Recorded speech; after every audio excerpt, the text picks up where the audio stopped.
Hello, this is Rico Caviglia, and this is your Ageless Body Self-Care Guide, your operations manual for your body and for your mind.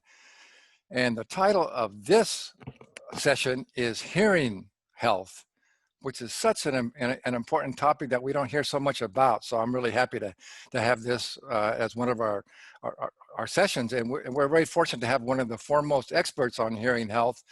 His name is Dr. Keith Darrow. He's an MIT and Harvard Medical School trained neuroscientist and clinical audiologist. Dr. Darrow is also co-founder of the Hearing and Brain Centers of America, and he has chosen to lead the excellence in audiology movement across the country to improve the lives of 42 million people living with untreated hearing loss. And his Amazon.com best-selling book, Stop Living in Isolation, has been read by tens of thousands of patients across the country and is heralded as the most informative resource in hearing health care.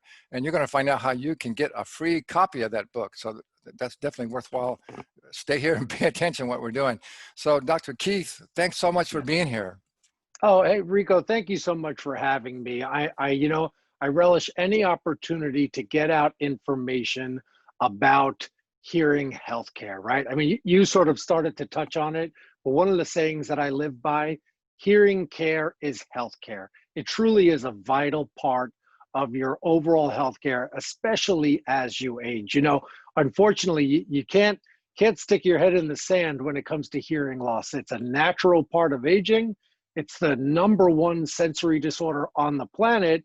And listen, if you're lucky enough to live long enough, it's just a fact of life. So Yeah. something we have to address. Yeah, well, I'm experiencing a little bit of that myself, so I'm really interested in what you have to say. Right. I think, so my first question is, I think we all do kind of tend to take it for granted, our basic things like, just hearing and seeing and smelling, all those senses. And so I know hearing really can really affect our overall health and our life. So talk a little bit about that. So, one of the analogies that I've used with people is, when it comes to your vision, you see lots of people walking around with glasses, which is great. And if you stop them and ask them, hey, why are you wearing glasses? The obvious answer is, I can't see, right? But if you ask them what it's like to live without those glasses, the amount of strain it puts on the eyes, on the brain, on the overall body, I mean, untreated visual impairment can increase the risk of cognitive decline. So it's great that people address that sensory issue. But when it comes to hearing, there seems to be this myth that, hearing loss, it is what it is. It's not that bad. It's not that big of a deal. And I'm trying to scream from the rooftops that untreated hearing loss can have all sorts of unintended consequences. Yeah, absolutely. And we're going to talk about that as well. And I'm totally into that because I'm a musician and I play drums. Yeah. And I've been playing in bands and playing loud music for a long time. So I'm starting to get a little hearing loss. So I want to ask you some questions about that. But Absolutely. no, and isn't it true that I think our hearing is one of the very first senses that's developed in the fetus. That's why we can actually talk and sing to fetuses in the womb, right? Absolutely. It is one of the first senses that is fully developed. I mean, we come out fully hearing, which is unlike a lot of different mammals that actually take anywhere from 5 to 15 days to fully develop the hearing organ. But no, right in utero, we can hear. So we come out hearing. That's how important it is. I've learned a lot in my anatomy and physiology days, and it's not a coincidence. If you think about how our bodies have evolved, it's not a coincidence that our hearing organ is actually embedded in the hardest bone in the body. I think that speaks to how important hearing is for all aspects of life. Yeah. So talk about a little bit before we talk about what are some of the causes of hearing loss. Yeah, what are some of the health challenges that can come about with not being able to hear well? So you mentioned during the bio too, and I appreciate that. You mentioned this grand number of 42 million. In fact, in our country alone, there are 50 million people with hearing loss. Worldwide, that number is about 500 million. Now, that's a huge number. What's really perhaps depressing, the thing that keeps me up at night, but it also keeps me going every day, is that right now, less than 80% of people are actually doing anything about it. What I mean Mm. is that 42 million number represents all the people that live with hearing loss and do nothing about it. And there are a number of reasons, perhaps, why that's the case. I believe the number one reason so many people hesitate is that lack of education, that lack of knowing what could happen if left untreated. So you started to hint at it, but yes, untreated hearing loss can increase the risk of cognitive decline and dementia by as Uh, much as 200 to 500%. I mean, oh, that alone shocks people and really gets them thinking, talking, and finally doing something about it. I often don't even have to get to all the other shocking statistics, like hearing loss increases the risk of falling, increases the risk of hospitalization, institutionalization, premature death, stress and depression, lost wages at work. I mean, I can go on, but I don't want to fear monger anybody. It's more about making sure that they're educated and that they understand how important hearing care is to overall well-being. wow, so well said. And I definitely want to thank you for your work and getting that message out to people. And also, it can be dangerous, right? I mean, you could step off a curb and not hear a car coming and get hit by if you can't hear it, it's dangerous. Absolutely. Yeah. Absolutely. It is dangerous, and that's a pretty extreme example. The real world example that I talk about with my patients all the time is, you know, you lose that auditory sense of your environment. So we take for granted the creaking floor. We take for granted the running noise in the refrigerator, the ticking clock, all those tiny little sounds that actually provide us with a sense of Mhm. our physical space. Without that, the risk of falls skyrockets. And I know you know this already. You're an expert in this field, that falling is the number one cause of injury related deaths in older adults. And so we can actually reduce, maybe even eliminate that extra risk of falling just by treating hearing loss. Yeah, it's all about balance, right? Absolutely. People lose their balance, and hearing has a lot to, our hearing health has a lot to do with our balance, right? Listen, they're in, I made reference to it's in the hardest bone in the body. Hearing and balance, they're physically attached to each other. They're connected to each other. They share the same fluids, they share the same cells. So as we age, the obvious thing is that we lose our hearing, but we are losing our balance ability also. It's just the balance system is a more intricate and more involved system that plays, I mean, it involves vision, it involves proprioception. So it's a much more intricate system. So kind of if you lose one, the others will make up for it. But in terms of hearing, once that starts to go, there's not much you can do, and you're really depriving the brain. So aside from just wear and tear and aging, what are really some of the main causes that we have to look out for hearing So loss? that's a great question. And I ask this question a lot. I speak in front of groups of anywhere from 50 to over 1,000 people. And I always ask this question of, what do you think the number one cause of hearing loss is? And I always kind of chuckle because people are always yelling out, noise or medication. And that's all true. But the number one cause of hearing loss is aging. And it's really something we can't avoid, in that it's in our genes. Mammals are genetically coded to have hearing loss as we age. And nearly every mammal on the planet has had this documented. So Mm. it's kind of a fact of life that it's gonna happen.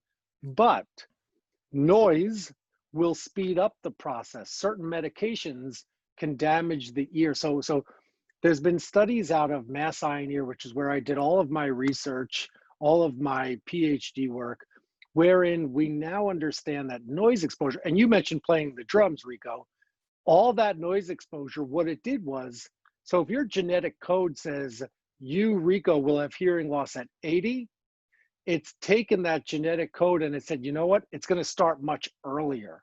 So instead of starting at 80, it'll start at 55, 60, or 65. So it basically ramps up the process. And then there are medications, probably The most common one in developed countries is chemotherapy. And we Mm, all know a lot of people who've been through cancer treatments, chemotherapy, and we all think about the obvious, which is these are life-saving drugs, these are necessary.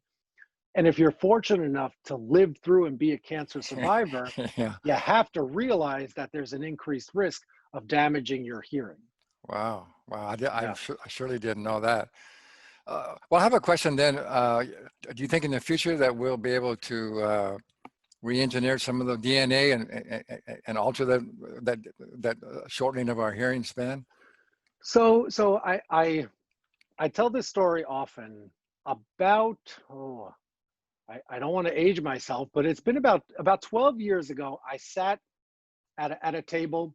It was at the end of a long day at a conference, and I was sitting across from a molecular biologist.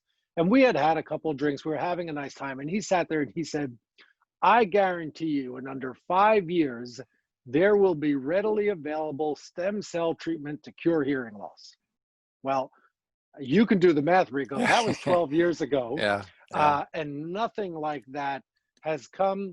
I mean, I want to be an optimist, and I'm just as excited about next generation therapies, but we have to live in the reality of where we're at today. Mhm. Science has made great leaps and bounds. And inside the ears, we have these tiny little hair cells, they're called.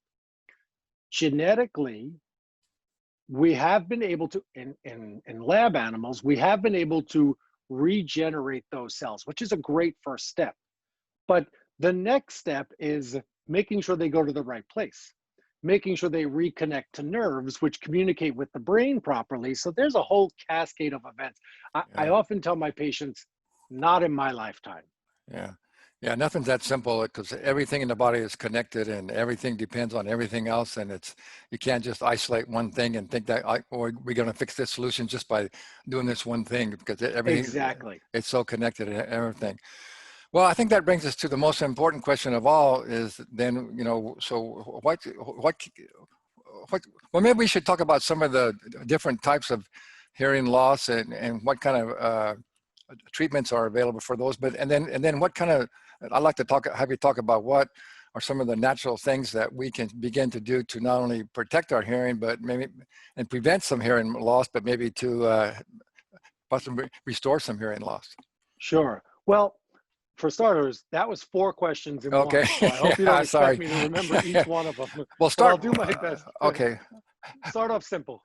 Okay, how about start off with, okay, talk about some of the different hearing disorders and some of the Sure. causes of those. Sure. Well, as I mentioned, the most common is age-related hearing loss, right? It's got a fancy medical term. It's called presbycusis. Essentially, and almost all hearing losses fall under this category. And I define this for every patient. Hearing loss is a progressive degenerative disorder. Okay. What that means is as we age, the cells in the ear die, those tiny little hair cells that I mentioned. As they die, the connections from ear to brain, well, they got nobody to connect to anymore, so Mm, they die. And so there's this cascade. And even though we know that treatment can slow down the process, what's done is done. What's in your genetic code is in your genetic code. All those concerts you went to and the drums you played, Rico, and perhaps you didn't have your hearing protection that day, like that's done. I can't I fix that. I can't go didn't. back in time. So, but what we can do is we can look forward, right? We can try to slow down the progressive degenerative nature of this disorder. And, you know, I think you hinted at this question also as well. So that's what's happening anatomically. What's happening in terms of the patient? Like a patient doesn't wake up and think, oh, my cells are dying, my nerves are disconnecting. What they experience are the three most common things.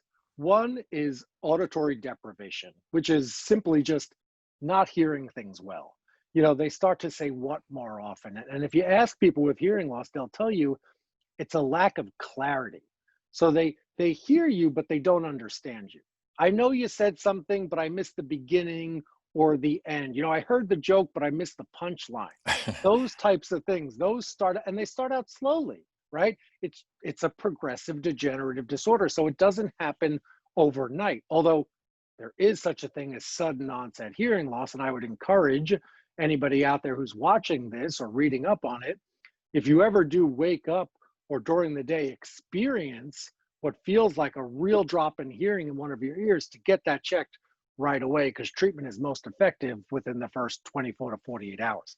But the more common, like I said, is that slow progressive degeneration. Now, after the clarity, especially in background noise, right? So you're at a restaurant and you think, oh, wow, it's really noisy in here, yet everybody else you're sitting with seems to be doing okay, right? So unless you have 100% of neural connections, filtering out speech from background noise gets really difficult, and they start to sort of merge together, and now you can't hear anything. So that's probably the most common symptom. The second most common is tinnitus or tinnitus, depends on, either way is correct.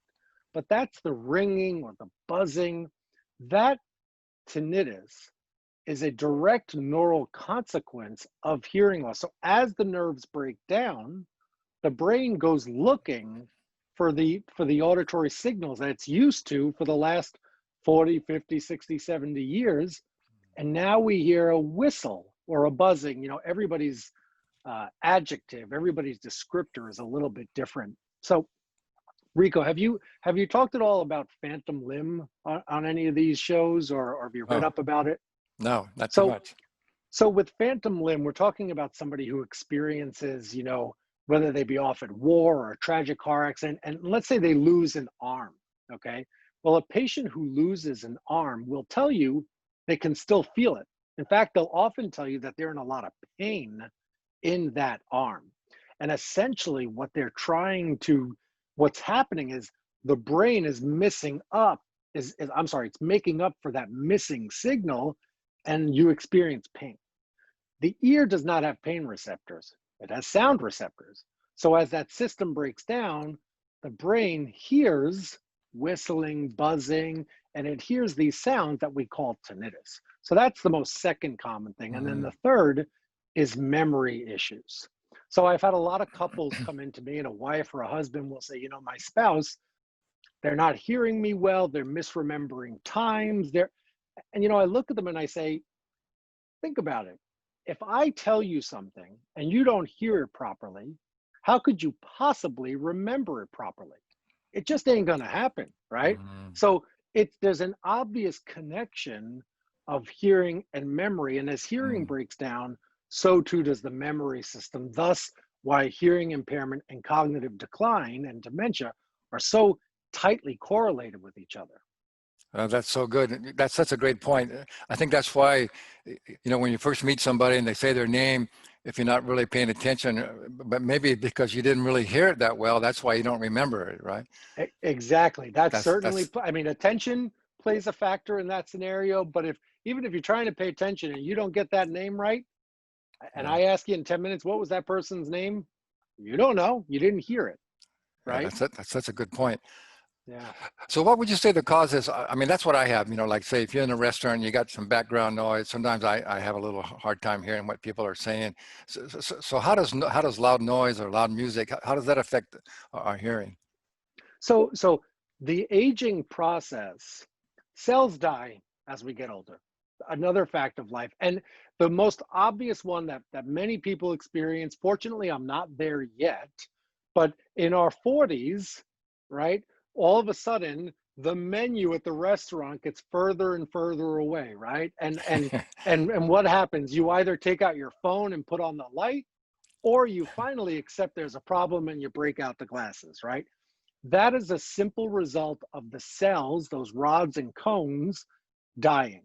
As they die, the connections to the brain die. Okay. Well, essentially, the same thing is happening in the hearing system as we get older. Now, if you want to speed up that process, go, you know, don't protect your hearing in loud noise environments or in construction sites, right?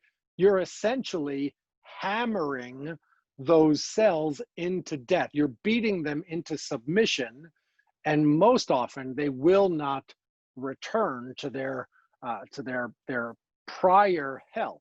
So once you kind of break a cell in the ear, that's it. It's gone for good. And then So, there are, as I mentioned, the certain medications. There are certain sicknesses. I know several people who say to me, I've been deaf or hard of hearing since I was a little kid. Oftentimes, that's the result of an illness. So there are mm, certain viruses, meningitis, that can get into the hearing system and kind of wipe it all out. mm. Well, that's interesting. Maybe you mentioned how loud noises are kind of beating on the cells. Well, that's why they call it an eardrum. Perhaps. Yeah. That's Well, what that's what you do to a drum. You beat on it, right? that's exactly what you do. Yeah. Anatomically, it is called a drum because if I mean you play drums, so you Right. understand. Think about your snare drum. It Yeah. is a circular membrane that is much wider than it is thicker. So that's kind of the anatomical definition of a drum, whether it be a physical drum or an eardrum. But yeah, you're basically, when you beat on that eardrum, you have those tiny little bones that beat on the cochlea, which is your inner ear organ, and it just causes so much Mm, damage to wow. the organ inside, which is made up of a host of different cells. Very well. So well said. Okay, so well, that kind of brings us then. So what practical things can we be doing, first of all, to try and slow down that aging process and our hearing loss and to protect our hearing? What can we be doing? What should we be So doing? I'm gonna answer that question two ways. I'm gonna talk about hearing, and then I'm gonna talk about cognitive health. So in terms of aging, in terms of your hearing and protecting your hearing, the obvious things, right? If you're going to be at a concert, if you're going to be in a loud place, protect your hearing. Unfortunately, there are very few restrictions in our government. Hmm. And I always use this as an example. I teach my students it. I was fortunate enough to go to Paris one time with my family. I took my family to Disneyland Paris, and I was amazed at how low the volume was on almost all of the attractions and rides. Mm, And every single employee that was near a ride had to wear hearing protection. mm, That doesn't happen in the United States. There's very few restrictions in terms of noise. So unfortunately, we're kind of left to our own devices. We're kind of left to, if it feels a little uncomfortable and a little loud, it is it is too loud, right? That's sort of what I tell people. You think about the iPhone or any portable device, you should never go above 75%. So I tell every parent, grandparent, tell your children you never go above 75%. If you can sneak it out of their room, go in and put the adult setting, and restrict it to 75%. They'll probably figure it out. So, and again, you know, if you're in a situation where you are diagnosed with cancer and you do have to deal with chemotherapy, at least talk to your physician or your oncologist about the impact that it will have on your hearing so that you can quickly get enrolled in a hearing program, meaning we're going to monitor your hearing, and at the first sight of changes, we're going to start treatment as soon as possible. So, you know, preventing it, considering it's genetically in us, is kind of a hard thing to do, but we have to just use some common sense in terms of trying not to make it come on faster, right? Trying not to exacerbate the hmm, situation. hmm. Now, in terms of cognitive health and aging, you probably read this study. It was about 2 years ago. The European Commission on Dementia, they put out a report in the Lancet, the largest report to date about dementia. And the two things that I tell every patient, the two most important findings: one, 35%, one in every three cases of dementia is considered preventable. I mean, that is a shocking statistic. I think about my own grandmother, who I watched die of dementia, and I can't help but think, if I knew then what I know now, I could have perhaps helped her to change her lifestyle factors. She didn't eat well. She smoked until 90 Mm. years old. She drank, she didn't treat her hearing loss. I mean, she did a bunch of things that, you know, maybe have we modified those lifestyle factors, we could have prevented her dementia. And then number two from that report was there's actually a list of things that we can do, you and I, that we can do. We can change our lifestyle to help the odds in our favor to prevent dementia. And if you look at the report and you really dial into the numbers, which they assigned a number for each lifestyle factor, like sleeping better, eating better, exercising, reducing obesity, reducing diabetes, more social interaction, Sleep. sleep, absolutely. But if you look at the numbers, the most modifiable lifestyle factor for preventing dementia was the early treatment of hearing loss. Wow, I mean, it that's really blew me interesting. away when I read it. And a lot of people, they sort of, they read the report and they didn't catch that. They didn't catch that each one of the lifestyle factors had an assigned value, and the highest value, meaning the most important thing we can do, is to, to dive into the early treatment of hearing loss, like cancer, like diabetes. Catch it early and treat it early. Wow, that is so good, and I didn't know that. I actually did a report. I did some research on Alzheimer's and dementia, and yeah, I didn't really uncover that either. I didn't get the hearing connection. So that's so good. Thank you so much for that Yeah, information. it's really important. And again, I keep talking about maybe some of the negative things, but truth be told, there are a lot of positives to treating hearing loss. And for one, there's been, I want to say we're in the ballpark of about somewhere between 8 and 11 individual peer-reviewed reports that have come out showing that treating hearing loss can actually reduce the risk of dementia. There's even a study showing that it can slow down the progress of dementia, which is great. There are studies showing that treating hearing loss improves cognitive function, improves quality of life, relationships at home. We can reduce or maybe even eliminate that ringing in your ears. I mean, there's reduce the risk of falling. I mean, there are some great medical benefits that come from treating hearing loss that, frankly, a lot of patients don't even know. They just think, hey, I hear better, life is great. They don't even realize all the good things that they're doing for their physical, social, emotional, and cognitive health. Wow, again, so well said, Dr. Darrell. Okay, one quick question before we talk about a little bit the last thing about what are some of the treatments, because like say I've been having a little hearing loss, so I want to know what I should be doing. But what about earbuds? How some people walk around with their earbuds and getting that, is that probably going to be too much? So here's my little joke. When I see people with earbuds in, the first thought that pops to mind is job security, right? So that's my running joke about that. In all seriousness, it's not the ear pod that causes the problem. It's the human who cranks up the Okay, volume yeah, that's causing the problem, right? I okay, mean, these things can be listened to at a completely normal and healthy level, but if you crank them up like anything, if you abuse anything, it's bad for you and bad for your body. So yes, we do predict that for a number of reasons, not only the earbuds, people are living longer. There are a number of reasons why hearing loss is not going anywhere and is going to continue to affect, generations that come after us until there's somewhat of a cure. Again, not in my lifetime. Maybe, hopefully. yeah, Um, maybe.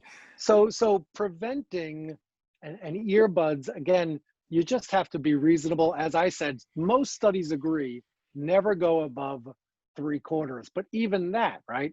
If they fit right, you might be able to go lower. As a rule of thumb, if you walk by somebody and you can sing along with the music in their earbuds, That's you way should too loud. probably tap them on the shoulder and tell them to turn it down, Yeah, or at least give them my business card.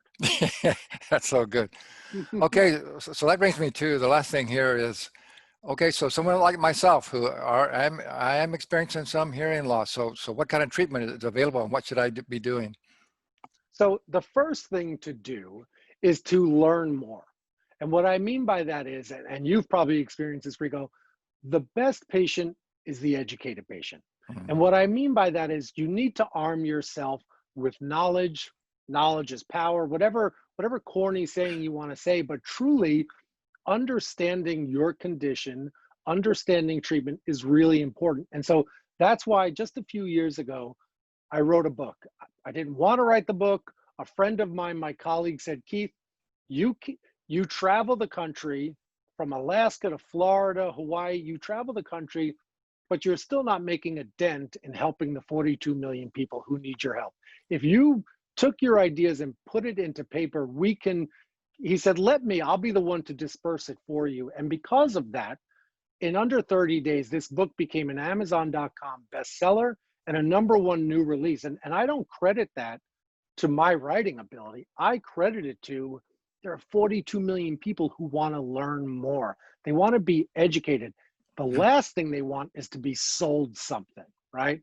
And there's a little bit of that fear there. I'm sure you've experienced it. The day you turn 62, all of a sudden flyers start turning up in your mail, all about retail, traditional hearing aids, making things louder. I mean, traditional hearing aids don't work, okay? I mean, maybe I shouldn't insult them. They do what they're supposed to do, which is make things louder. Traditional hearing aids make voices louder, background noise louder, dishes falling louder, music louder. So it just over amplifies things. You asked me, what about treatment? In the last few years, we have worked with major manufacturers on designing technology that is custom to each patient, that is custom designed, custom prescribed to meet the hearing, tinnitus, and cognitive needs of every patient. So you asked me step one. If you look up here, Excellence in Audiology, if you go to this website, excellenceinaudiology.org, for starters, anybody who watches this, listens to this, you can get a free copy of my book. That's my little way of giving back so you too can be educated. So get education. #2, when you're on this website, you can actually explore and find an office or a practice that's in your community. There are practices every day joining this movement to help promote the medical treatment of hearing loss. #3, when you're in the practice, you have to go through a rigorous testing procedure. So a lot of people out there remember when they were in grade school, they had to raise their hand when they heard a beep, right? Like that's kind of, that's pretty historic. We do it a little bit to help establish degree of hearing loss, but we also do an entire series of cognitive testing. So we do a dementia risk assessment in our practices. We do a full test to see how hearing loss is impacting cognitive function. Once you have all those pieces, then you can properly program technology to provide the proper auditory acoustical feedback to stimulate the brain. Dr. Darrell, that is so good. I'm so happy that we had you on this project. That's such a great message. And I'm going to be the first one, as soon as we finish this, I'm going to be going to your website and get your book and get that going. That was just so good. I really appreciate your work, and I want to thank you again for your work, and thank you for this great interview and your great message. So my very last question then is, I like to always ask all of our experts is, what ideas do you have to actually motivate and inspire people to actually take action on your recommendations? That's the key, right? Knowledge without action is useless. So it absolutely is. I told you I can handle almost any question, but this is a good one. It's a tough one. Yeah, it's always hard. I mean, so yes, you must have knowledge, and then you must take action. And I guess the way I see it is, and the way I sort of prepared the book was, if you read that book and don't take action, shame on you, right? Yeah. And what I mean by that is, I believe you will be fully motivated. That the thing that brings me joy every day, and it's not just in my practices, it's practices across the country that email me, that let me know, hey, I just had a patient come in, they read the book. I didn't have to convince them of anything. I didn't have to go over it. They just came in and said, tell me where to sign. I'm starting treatment today, right? So that to me is my biggest call to action, to help patients understand the benefits. So talk to your loved ones, bring them with you, right? I mean, when you go to the office, let me back up. The average patient waits 7 to 10 years to address their hearing needs. We have to change that. We've got to get down to 1, 2, 3 years at most, because even a mild hearing loss is a major problem and can increase the risk of dementia by 200%. So we got to start out early, right? So maybe that's my call to action, that we are here to try to improve your cognitive health and reduce your risk of cognitive decline. As I said in the beginning, who can turn that down? So good. That was so good. So that's really what I've gotten out of this interview, is how much more important our hearing is and how it affects our cognitive decline. That's a big one right there. That's so important that we get this message out there. And I know I'm sure going to take action on this. And again, Great. I want to encourage all of our viewers and all of our listeners to definitely, you know, stay connected to all of our experts, and especially Dr. Daryl here. Go to his website and get a free copy of his book, and get educated, and stay connected, and see what all the things that he has to offer. It's going to really benefit you in so many different ways. So that's one of the values of this project, is that you are now connected to all of our experts, and you can be connected to Keith Daryl, and you can keep learning from him and absorb all his information and what he has to offer. So that's we highly recommend that. So Great. that was Dr. Daryl. That was awesome. That was so good. Thank you so very much. Thank you. I really enjoyed that. So thank you Take all for care. being. Thank you all for being here.